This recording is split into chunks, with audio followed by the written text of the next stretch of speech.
political ersatz. And I think the same goes for harassment, another heavily connotated ideological term. Again, of course, I am very much against brutal harassments like rape, bigotry, and so on and so on. The problem is that in today's ideological space, real harassments, their perception, is irreducibly intertwined with the narcissistic notion of an individual who experiences all proximity of others as an intrusion into his or her private space. So I claim that the way we, in the so-called highly developed Western countries, if you look closely how we effectively use the word tolerance, I claim it de facto as a rule means its exact opposite.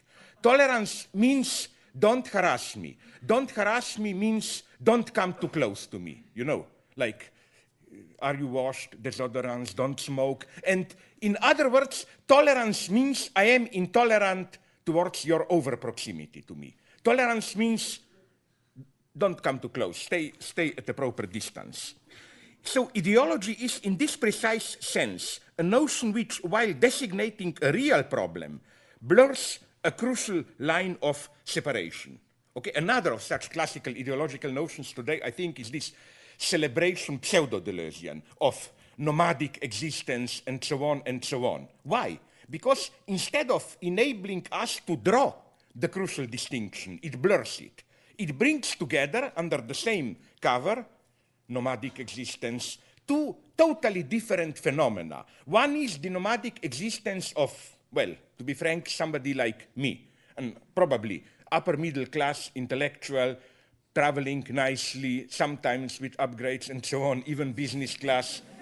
But then, you know, to put me together with, let's say, to be a little bit pathetic, a third world person, refugee from a war-torn or starved population, and claim we are both nomadic. It's a little bit like, to quote Gayatri Spivak, to take a rich, fat lady who is dieting and a starving third world woman and say they are basically doing the same thing, eating less than. This ideology of tolerance can be reduced to the motto, love your neighbor as yourself. However, as we learned from Freud, neighbor is not simply another person with a rich inner life filled with stories she or he is telling himself, herself. This is the counter-revolution attacks, or what? Enemy never. You see? I told you. Okay. This is what in Lacan we call intervention of the real and so on. Okay, let's go on. It's usually when we say neighbor, multiple